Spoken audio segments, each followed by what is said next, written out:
Hello friends, ಎಲ್ಲರಿಗೂ ನಮಸ್ಕಾರ. ರೇಖಾ ಅಡುಗೆ ಚಾನಲ್ಗೆ ಸ್ವಾಗತ. ಪ್ಲೀಸ್ ನನ್ನ ಚಾನಲ್ನ ಸಬ್ಸ್ಕ್ರೈಬ್ ಮಾಡಿ, ಹಾಗೆ ಬೆಲ್ಲೈಕನ್ ಕೂಡ ಕ್ಲಿಕ್ ಮಾಡ್ಕೊಳ್ಳಿ. ಬನ್ನಿ, ಇವತ್ತೊಂದು ಸ್ವೀಟ್ ರೆಸಿಪಿ ತೋರಿಸ್ಕೊಡ್ತೀನಿ. ಅದೇನಪ್ಪ ಅಂದರೆ ಕಾಜಾ ಸ್ವೀಟ್ ಅಂತಾರೆ, ಇದನ್ನು ಮಡತ ಕಾಜಾ ಅಂತಲೂ ಕರೀತಾರೆ. ತುಂಬಾ ಚೆನ್ನಾಗಿರುತ್ತೆ. ಮನೇಲಿರುವಂಥ ಇಂಗ್ರೀಡಿಯೆಂಟ್ಸಲ್ಲೇ ಸುಲಭವಾಗಿ ಮಾಡ್ಕೊಬೋದು. ಇದಕ್ಕೆ ಬೇಕಾಗುವ ಇಂಗ್ರೀಡಿಯೆಂಟ್ಸು ಈ ಕಪ್ಪಲ್ಲಿ ನಾನು 1 ಕಪ್ ಆಗೋಷ್ಟು ಮೈದಾ ಹಿಟ್ಟು ತೊಗೊಂಡಿದ್ದೀನಿ. ನೀವು ಮನೇಲಿರುವಂಥ ಯಾವುದೇ ಕಪ್ ಆದರೂ ಅಳತೆ ತೊಗೊಳ್ಳಿ. ಸೊ 1 ಕಪ್ ಆಗೋಷ್ಟು ಮೈದಾ ಹಿಟ್ಟು ಅಂದರೆ ಸುಮಾರು ಒಂದು 1/4 kg ಆಗೋಷ್ಟು ತೊಗೊಳ್ಳಿ. ಸೇಮ್ ಅದೇ ಕಪ್ಪಲ್ಲಿ 2 ಕಪ್ ಆಗೋಷ್ಟು ಸಕ್ಕರೆ ತೆಗೆದಿಟ್ಕೊಂಡಿದ್ದೀನಿ, ಸುಮಾರು ಒಂದು 400 ಗ್ರಾಮ್ ಆಗೋಷ್ಟು. ಮತ್ತು ಮಾಡೋದಕ್ಕೆ ಏಲಕ್ಕಿ ಪುಡಿ ಒಂದು 1/4 ಟೀ ಸ್ಪೂನ್ ಬೇಕಾಗುತ್ತೆ.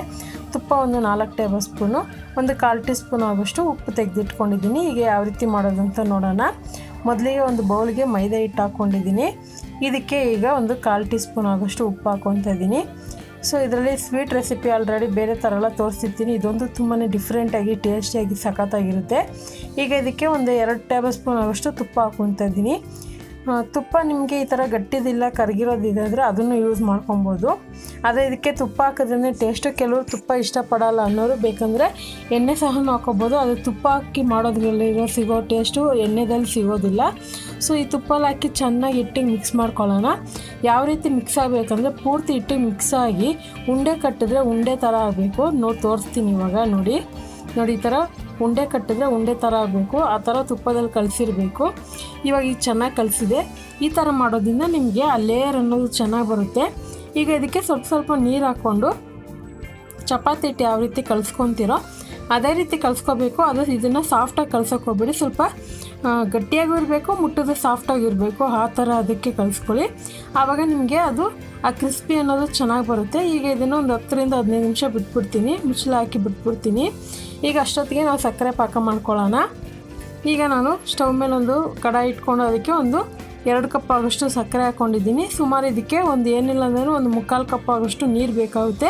ನಿಮ್ಗೆ ಅಳತೆ ಗೊತ್ತಾಗೋದಿಲ್ಲ ಅಂದರೆ ಸಕ್ಕರೆ ಹಾಕಿ ಅದು ಮುಳುಗೋಷ್ಟು ನೀರು ಹಾಕ್ಕೊಳ್ಳಿ ಸಾಕು. ಅದು ಲೆವೆಲ್ಗೆ ಸಕ್ಕರೆ ಎಷ್ಟಿದೆ ಆ ಲೆವೆಲ್ಗೆ ನೀರು ಹಾಕ್ಕೊಂಡು ಇದನ್ನು ಮೀಡಿಯಮ್ ಐ ಫ್ಲೇಮಲ್ಲಿ ಇಟ್ಕೊಂಡು ಕುದಿಸ್ಕೊಳ್ಳೋಣ. ಒಂದು 7 ರಿಂದ 8 ನಿಮಿಷಕ್ಕೆಲ್ಲ ಇದು ಪಾಕ ರೆಡಿ ಆಗುತ್ತೆ.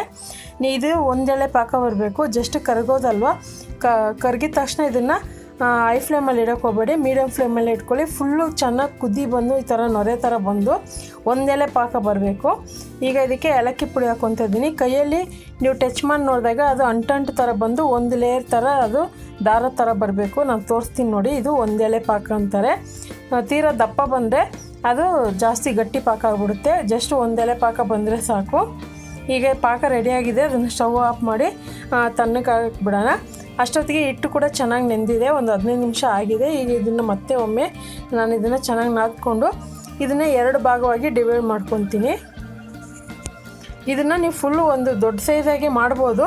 ಆದರೆ ದೊಡ್ಡ ಸೈಜಾಗಿ ಮಾಡಿದ್ರೆ ನಿಮಗೆ ಆ ಲೇಯರ್ ಅನ್ನೋದು ಜಾಸ್ತಿ ಬರುತ್ತೆ ಮತ್ತು ದಪ್ಪನೂ ಇರುತ್ತೆ. ನಾನಿಲ್ಲಿ ಒಂದು ಸ್ವಲ್ಪ ಚಿಕ್ಕ ಸೈಜ್ ಮಾಡೋದ್ರಿಂದ 2 ಭಾಗ ಮಾಡ್ಕೊತಾ ಇದ್ದೀನಿ. ನಿಮಗೆ ಲೇಯರು ಮತ್ತು ಸೈಜು ದಪ್ಪ ಬೇಕಂದರೆ ಪೂರ್ತಿ ನೀವು ಎಷ್ಟು ಉಂಡೆ ಮಾಡಿರ್ತೀರೋ ಅಷ್ಟು ದೊಡ್ಡ ಉಂಡೆನೂ ಲಟ್ಟಿಸ್ಕೋಬೇಕಾಗುತ್ತೆ, ಸ್ವಲ್ಪ ಜಾಗ ಜಾಸ್ತಿ ಬೇಕಾಗುತ್ತೆ.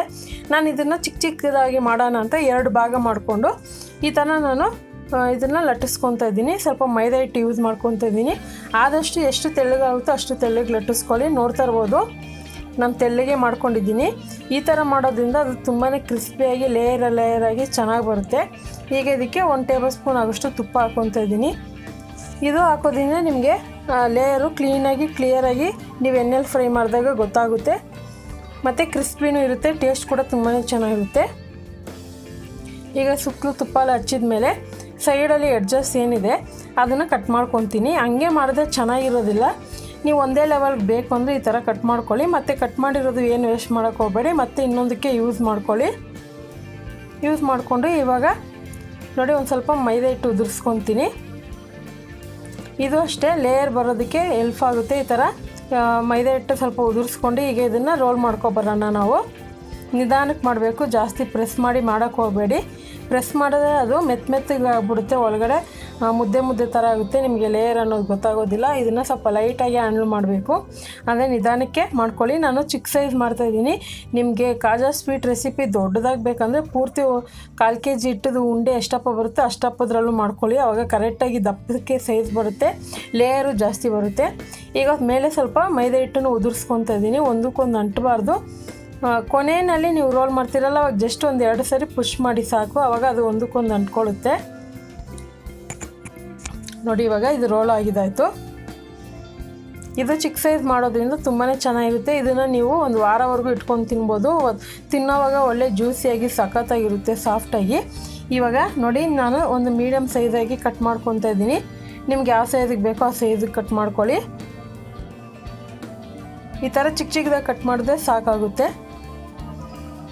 ಇವಾಗ ಇದು ಕಟ್ ಮಾಡಿದ್ದಾಯಿತು. ನೆಕ್ಸ್ಟ್ ಇನ್ನೊಂದು ಇದಕ್ಕೆ ಮೇಯ್ನ್ ಈ ಥರ ನೋಡಿ, ಈ ಥರ ಜಸ್ಟ್ ಕೈಯಲ್ಲಿ ಪ್ರೆಸ್ ಮಾಡಬೇಕು.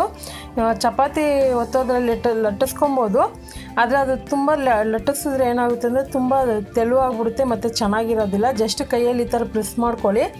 ನೀವು ಅದರಲ್ಲೂ ಮಾಡಬೇಕಂದ್ರೆ ಮಾಡ್ಕೊಬೋದು. ಇದನ್ನು ಈ ಥರ ಕೈಯಲ್ಲಿ ಪ್ರೆಸ್ ಮಾಡ್ಕೊಂಡಿದ್ದೀನಿ. ಅದ್ರಲ್ಲಿ ಮಾಡಿದ್ರೆ ನಿಮಗೆ ಲೇಯರು ಓಪನ್ ಆಗೋದಿಲ್ಲ. ಅದೇ ಈ ಥರ ಕೈಯಲ್ಲಿ ಮಾಡಿದ್ರೆ ಸ್ವಲ್ಪ ಲೈಟಾಗಿ ಓಪನ್ ಆಗುತ್ತೆ, ಅದೇ ಚೆನ್ನಾಗಿರುತ್ತೆ ನೋಡೋದಕ್ಕೆ. ಅದಕ್ಕೋಸ್ಕರ ಯೂಸ್ ಮಾಡ್ತಾಯಿದ್ದೀನಿ. ಈಗ ಇದೆಲ್ಲ ಮಾಡಿಟ್ಕೊಂಡಿದ್ದೀನಿ. ಅದೇ ಟೈಮಿಗೆ ಎಣ್ಣೆ ಕಾಯಕ್ಕೆ ಇಟ್ಕೊಂಡಿದ್ದೆ. ಎಣ್ಣೆ ಕೂಡ ಚೆನ್ನಾಗಿ ಕಾದಿದೆ. ಅದೇ ಮೀಡಿಯಮ್ ಹೀಟಲ್ಲೇ ಇರಬೇಕು. ಇದನ್ನು ಯಾವ ರೀತಿ ಕುಕ್ ಮಾಡ್ತೀರಾ ಅಂದರೆ, ಬೇಯಿಸ್ಕೊತೀರಾ ಅಂದರೆ, ಗುಲಾಬ್ ಜಾಮ್ನ ಯಾವ ರೀತಿ ಮೀಡಿಯಮ್ ಫ್ಲೇಮಲ್ಲಿ ಇಟ್ಕೊಂಡು ನಿಧಾನಕ್ಕೆ ಬೇಯಿಸ್ಕೊತೀರೋ ಅದೇ ರೀತಿ ಇದನ್ನು ಬೇಯಿಸ್ಕೋಬೇಕು. ಸ್ವಲ್ಪ ಟೈಮ್ ಹಿಡಿಯುತ್ತೆ, ಒಂದು 4 ರಿಂದ 5 ನಿಮಿಷ ಆಗುತ್ತೆ ಇದು. ಆದರೆ ಚೆನ್ನಾಗಿ ಒಳ್ಳೆ ಕಲರ್ ಬಂದಮೇಲೆ ಅದಾಗೆ ಮೇಲೆ ಬರುತ್ತೆ. ಮೇಲೆ ಬಂದು ಒಳ್ಳೆ ಗೋಲ್ಡನ್ ಕಲರ್ ಬಂದು ಅದೇ ಉಲ್ಟ ತಿರ್ಕೊಳ್ಳುತ್ತೆ. ನೋಡ್ತಾ ಇರ್ಬೋದು. ಟೈಮು ತುಂಬ ತಗೊಳೋದಿಲ್ಲ, ಒಂದು 4 ನಿಮಿಷದೊಳಗೆ ಇದು ಚೆನ್ನಾಗಿ ಕಲರ್ ಬಂದ್ಬಿಡುತ್ತೆ. ನೋಡ್ತಾ ಇರ್ಬೋದು. ಇವಾಗ ಚೆನ್ನಾಗಿ ಕ್ರಿಸ್ಪಿಯಾಗಿ ಕಲರ್ ಬಂದಿದೆ.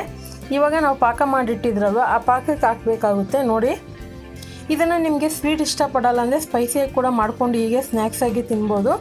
ಸ್ವೀಟ್ ಇಷ್ಟಪಡೋರು ಈ ಥರ ಟ್ರೈ ಮಾಡಿ. ಈಗ ಇದನ್ನು ಬಿಸಿ ಬಿಸಿ ಇರೋವಾಗನೇ ಪಾಕಕ್ಕೆ ಹಾಕ್ತೀನಿ. ಪಾಕಕ್ಕೆ ಹಾಕಿದ ತಕ್ಷಣ ಅದೇನಾಗುತ್ತೆ ಅಂದರೆ ಪೂರ್ತಿನೂ ಪಾಕನ ಅಬ್ಸರ್ವ್ ಮಾಡ್ಕೊಳ್ಳುತ್ತೆ. ಅಂದರೆ ಬಿಸಿ ಇರುತ್ತಲ್ವ, ಇದನ್ನು ಜಾಸ್ತಿ ಹೊತ್ತು ಬಿಡಬೇಕಂತೇನಿಲ್ಲ. ಜಸ್ಟ್ ಒಂದು 30 ಸೆಕೆಂಡ್ ಮಿಕ್ಸ್ ಮಾಡಿ ಇಮಿಡಿಯೇಟ್ಲಿ ಇದನ್ನು ಒಂದು ಪ್ಲೇಟಿಗೆ ಸರ್ವ್ ಮಾಡ್ಕೊಂಬಿಡಿ. ಅದರಲ್ಲೇ ಬಿಟ್ಟರೆ ಪೂರ್ತಿ ನೆಂದೋಗ್ಬಿಡುತ್ತೆ. ಗುಲಾಬ್ ಜಾಮ್ ಥರ ಸಾಫ್ಟ್ ಬಂದುಬಿಡುತ್ತೆ. ನಿಮಗೆ ಪೂರ್ತಿ ಕ್ರಿಸ್ಪಿಯಾಗಿ ಸಾಫ್ಟಾಗೂ ಬೇಕಂದರೆ ಜಸ್ಟ್ ಒಂದು 30 ಸೆಕೆಂಡ್ ಬಿಡಬೇಕು. ಆ ನಂತರ ಇದನ್ನು ಒಂದು ಪ್ಲೇಟಿಗೆ ಟ್ರಾನ್ಸ್ಫರ್ ಮಾಡ್ಕೊಂಬಿಡಿ. ಇದನ್ನು ನೀವು ಒಂದು ಹೇರ್ ಟೈಟ್ ಬಾಕ್ಸಿಗೆ ಹಾಕಿಟ್ಕೊಂಡು ಒಂದು ವಾರವರೆಗೂ ತಿನ್ಬೋದು. ತುಂಬಾ ಚೆನ್ನಾಗಿರುತ್ತೆ. ಉಳಿದಿರೋದು ಇದೇ ರೀತಿ ಮಾಡ್ಕೊತೀನಿ. ನಾನು ತೋರಿಸ್ತೀನಿ ಯಾವ ರೀತಿ ಇರುತ್ತೆ ಅಂತ. ಅದನ್ನು ಜಸ್ಟ್ ಪ್ರೆಸ್ ಮಾಡಿ ತೋರಿಸ್ತೀನಿ. ಅದರಿಂದ ಪಾಕ ಹೆಂಗೆ ಬರುತ್ತೆ ಅಂದರೆ, ತಿನ್ನೋವಾಗೂ ಅದೇ ಥರ ಬಾಯೆಲ್ಲ ಸ್ಪ್ರೆಡ್ ಆಗುತ್ತೆ. ಸ್ವೀಟು ತುಂಬಾ ಚೆನ್ನಾಗಿರುತ್ತೆ. ನೋಡಿ, ಜಸ್ಟ್ 30 ಸೆಕೆಂಡ್ ಬಿಟ್ಟಿದೆ. ಹಾಗೆ ಉಳಿದಿರೋದನ್ನೆಲ್ಲ ಇದೇ ರೀತಿ ಮಾಡ್ಕೊತೀನಿ. ನೋಡ್ತಾ ಇರ್ಬೋದು, ಜಸ್ಟ್ ಪ್ರೆಸ್ ಮಾಡಿದ್ರೆ ಎಷ್ಟು ಚೆನ್ನಾಗಿ ಪಾಕ ಬರುತ್ತೆ ಅಂತ. ತಿನ್ನೋದಕ್ಕೂ ಅದೇ ರೀತಿ ಚೆನ್ನಾಗಿರುತ್ತೆ. ಹಾಗಾದರೆ ಇವತ್ತಿನ ರೆಸಿಪಿ ಇಷ್ಟ ಆದರೆ ನೀವು ಮನೇಲಿ ಟ್ರೈ ಮಾಡಿ. ಯಾವ ರೀತಿ ಇತ್ತು ಅಂತ ಕಮೆಂಟ್ ಮಾಡಿ. ರೆಸಿಪಿ ಇಷ್ಟ ಆದರೆ ಲೈಕ್ ಮಾಡಿ, ಶೇರ್ ಮಾಡಿ. ರೇಖಾ ಅಡುಗೆ ಚಾನಲ್ನ ಸಬ್ಸ್ಕ್ರೈಬ್ ಮಾಡ್ಕೊಳ್ಳಿ. ಈ ವಿಡಿಯೋ ನೋಡಿದ್ದಕ್ಕಾಗಿ ಎಲ್ಲರಿಗೂ ಧನ್ಯವಾದಗಳು.